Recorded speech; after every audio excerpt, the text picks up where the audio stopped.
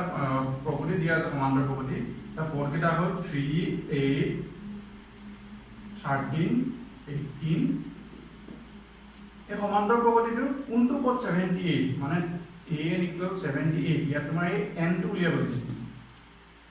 কোনবা এটা পদ আছে এই সমান্তৰাল প্ৰপাৰ্টিটো এনেকৈ আগবাঢ়ি গৈ থাকিলে আমি তাৰ এটা পদ পামগৈ এই পদটো হৈছে 78 এটা 78 টো কেই নম্বৰ পদ এটো যেনেকৈ প্ৰথম পদ এটো দ্বিতীয় তৃতীয় চতুৰ্থ পদ এইটো কেই নম্বৰ পদ আমাৰ উলিয়াব দিছে সেইটো মানে আমাৰ কি উলিয়াব দিছে n উলিয়াব দিছে n আমি কেনেকৈ উলিয়াম আমি জানো যে an সমান কিমান হ'ব a + n - 1 * d = 78 ইয়াতে আমি গোটেইখিনি জানো ইয়াতে বহুৱাই দিয়া a মানে কিমান 3 + n টো নাজানো n টো এনেকৈ থাকক n - 1 = d কিমান হ'ব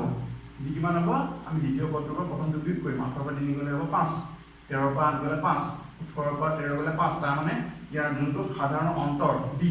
কিমান 5 5 5 5 5 এই d মানে কিমান পাতিম সেইটো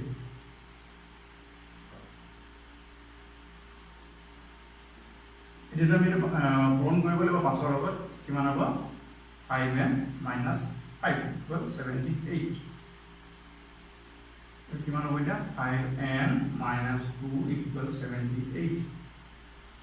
5n = 2 টো এবাৰ মাইনাস আছে ইফালে গ'লে কি হ'ব প্লাস হ'ব 78 + 2 80 n = কিমান হ'ব 80 divided by 5 কিমান হ'ব 16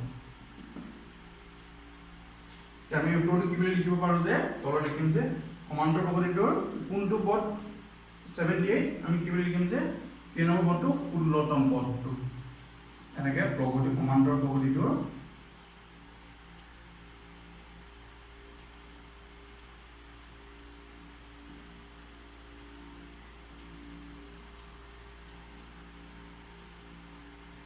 ষোল্লতম পদ 78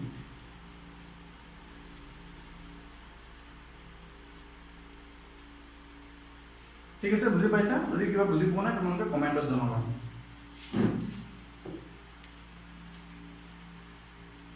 যদি তোমালোকে ভিডিওটো চাই ভাল পাইছা তোমালোকে লাইক কৰিবা আৰু চেনেলটো সাবস্ক্ৰাইব কৰিবা যাতে আমি পিছলৈ তোমালোকৰ বাবে এনে ধৰণৰ ভিডিও বনাবলৈ মনত আমি উৎসাহ পাওঁ কিয়নো এই ভিডিওবিলাক আমি তোমালোকৰ কাৰণে কষ্ট কৰি বনাই আছো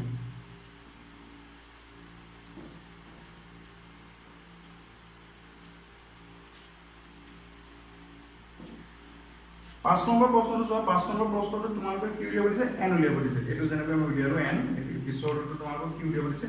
n উলিয়াব দিছে দুটা প্ৰশ্ন আছে মই এটা কৰি দিম এটা তোমালোকে নিজে কৰিবা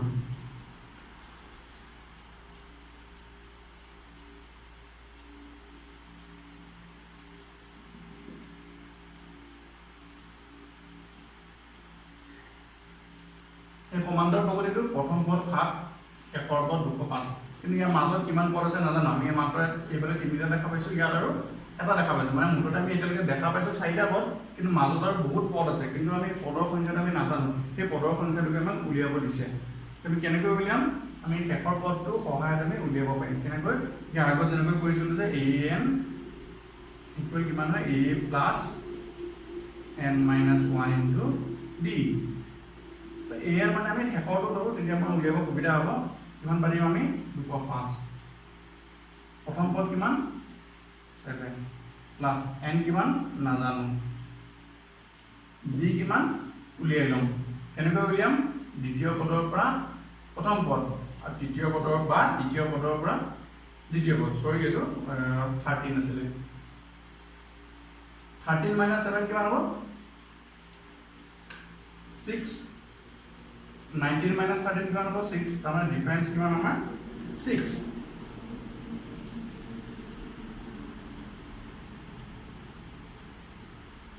পূৰণ কৰিলে কিমান হ'ব 6n -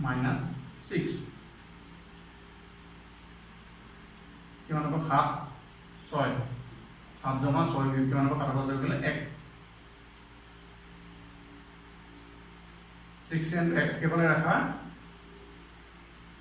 1 টো এফালে লৈ আহিলো মানে 205 বিয়োগ 1 কিমান হ'ল 204 এতিয়া আমি n ৰ মানটো উলিয়াব লাগে গতিকে n টো ৰাখিলো এফালে আৰু 6 টো কিফালে লৈ গ'ল 6 টো যেটো পূৰণ হৈ আছে কিফালে গ'লে কি হ'ব হৰণ এতিয়া এটো কটাকটি কৰা 6 এ 20 ত কেইবাৰ যাব 3 বাৰ বাকি থাকিলে তো 24 ত কেইবাৰ যাব 6 4 বাৰ এটাকে n ইকুৱেল কিমান 34 গতিকে তোমালোকে কি লিখিবা প্ৰগতি সংখ্যা নিৰ্ণয় সমান্তৰ প্ৰগতি পদৰ সংখ্যা নিৰ্ণয় কৰিব দিছে লিখিবা যে এটাকে নিৰ্ণয় কৰিব দিছে কাৰণে এনেকৈ লিখিব পাৰা যে নিৰ্ণয় n ইকুৱেল 34 আৰু এটা আছে যে তোমালোকে নিজে কৰিবা এতিয়া আমি কি কৰিম 6 নম্বৰটো কৰিম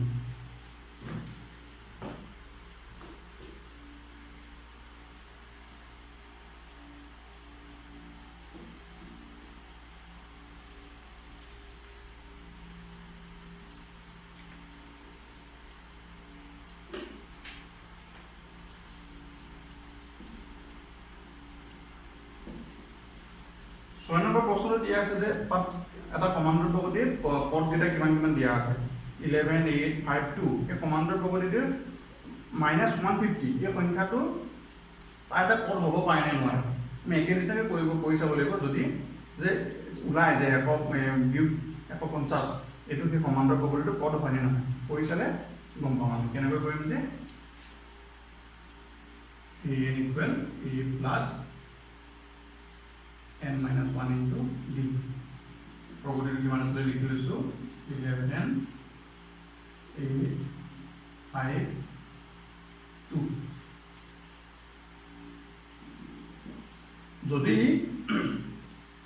-150 টো এই প্ৰপাৰ্টিটোৰ এটা পদ যদি হয় তেতিয়ালে কি হ'ব আমাৰ এই যোনটো সমীকৰণ এই যোনটো ফৰ্মুলা আছে সমীকৰণটো এই সমীকৰণটো কি হ'ব আমাৰ সমাধান হ'ব যদি -150 টো এই সমান্তৰ প্ৰপাৰ্টিটোৰ যদি এটা পদ নহয় তেতিয়া কি হ'ব আমাৰ ইয়াত কোনো ৰিজাল্ট নোলাব কৈ চাওঁ যে an মানে 150 হয় বুলি আমি ধৰিবলৈ সমাধান কৰিম ঠিক আছে an মানে আমি -150 বুলি আমি পাতি ললো ই আমি হয় বুলি মানি লৈছো বৰ্তমান তেতিয়া a কিমান হ'ব 11 প্লাস n মানে কিমান তো আমি নাজানো n তেনেকৈ থাকক n - 1 d কিমান ইয়াৰ বিয়োগ কৰা 8 ৰ পৰা 11 বিয়োগ কৰা 5 ৰ পৰা 8 বিয়োগ কৰা বা 2 ৰ পৰা 5 বিয়োগ কৰা কিমান ওলাব আমাৰ -3 কোনবাই ভাবিছে নেকি 3 ওলাব বুলি 3 নোলায় আমি প্ৰথমটোৰ পৰা দ্বিতীয়টো বিয়োগ কৰা নাই আমি অন্তৰটো উলিয়াবলগীয়া হ'লে আমি দ্বিতীয়টোৰ পৰাহে বিয়োগ কৰিম কাৰণ গোটেইকেইটা কিয় পাতিছো মই সঁচাকৈ অন্তৰটো সমান হয়নে নহয় সেইটো চাবৰ কাৰণে মই গোটেইকেইটা পাতিছো আমি কি কৈছো যিহেতু এটা সমান্তৰ প্ৰগতি বুলি লিখাই আছে গতিকে এইটো অন্তৰটো সমান হ'বই তথাপিও আমি নিজে এবাৰ চাই লৈছো ডি আমাৰ কিমান দিয়া হ'লে -3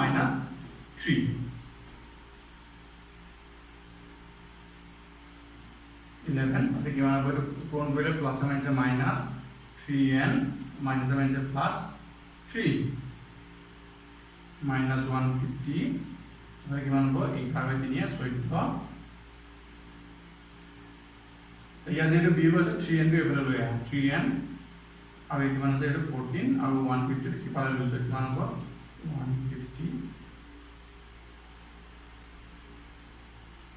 150 plus 14 কিমান হ'ব 164 n equal কিমান হ'ব 164/3 এটা তিনিটোৰে আমাক তিনিটোৰ এটো 164 বিভাজ্য হ'ব নে নহয় চোৱা বিভাজনৰ নিয়ম আছে তিনি বিভাজনৰ নিয়মটো কি হ'ল যে এটা সংখ্যা যিটা অংক থাকিব গোটেই অংককেইটা যোগফলটো যদি 3 এ বিভাজ্য হয় তেতিয়াহ'লে গোটেই সংখ্যাটো 3 এ বিভাজ্য হ'ব ইয়াত এইটো কথাপাতি কৰিছো ইয়াত কোনো দৰকাৰ নাই ইয়াত আমাৰ এইটো কি হ'ব লাগিব n ৰ মানটো এটা গোটা সংখ্যা ওলাব লাগিব গোটা সংখ্যা গম পাইছেনে গোটা সংখ্যা কি গোটা সংখ্যা ধনাত্মক অখণ্ড সংখ্যা ঋণাত্মক ওলালেও নহ'ব কাৰণ সংখ্যাটো আমাৰ বিয়োগত কেনেকৈ হ'ব ধনাত্মক আমি এক হিচাপ কৰিম যে কেইটা পদ আছে 1 2 3 4 5 6 এইটো ধনাত্মক অখণ্ড সংখ্যা হ'ব লাগিব n ৰ মান গতিকে এটা পৰিচয় আগত এইটো ভগ্নাংশ হ'লে নহ'ব নহয় গতিকে এইটো বিভাজ্য হ'ব নে নহয় আমি কথাপাতি কৰাৰ আগতে আমি চাই লওঁ কিমান হ'ব 1 6 7 7 11 11টো 3 এ বিভাজ্য নহয় গতিকে কি হ'ব 3 এ এক গোটেই সংখ্যাটো বিভাজ্য নহ'ব এতিয়া চোৱা কি হ'ল এতিয়া 150 টো এ সমান্তৰ প্ৰগতিটো এটা পদ হ'বনে নহ'ব কিয় নহ'ব কিয়নো ইয়াত আমাৰ এইটো ধনাত্মক অখণ্ড সংখ্যা নোলালে গতিকে আমি কি লিখিম যে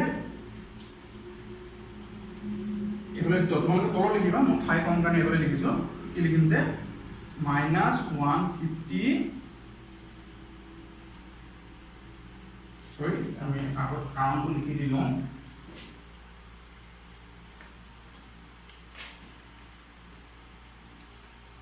যিহেতু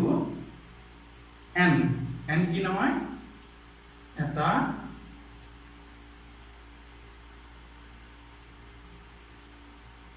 ধনাত্মক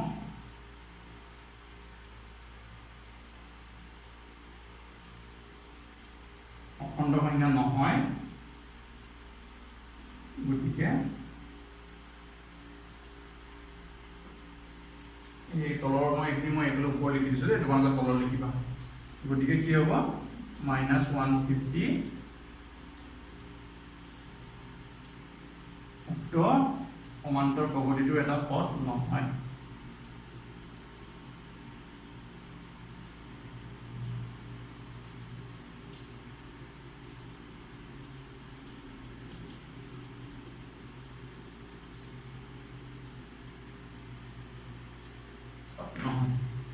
বুজি পাইছানে এইটো কিয় নহ'ল? মই বহুত বুজাব চেষ্টা কৰিছোঁ যিমান পাৰি ভালকৈ। যদি তোমালোকে বুজি নোপোৱা তোমালোকে কমেণ্টত জনাবা। বাকী থকা প্ৰশ্নসমূহ আমি পিছৰ ভিডিঅ'সমূহত আলোচনা কৰিম। যদি ভিডিঅ'টো চাই ভাল পালে তেতিয়াহ'লে লাইক কৰিব আৰু চেনেলটো ছাবস্ক্ৰাইব কৰিব।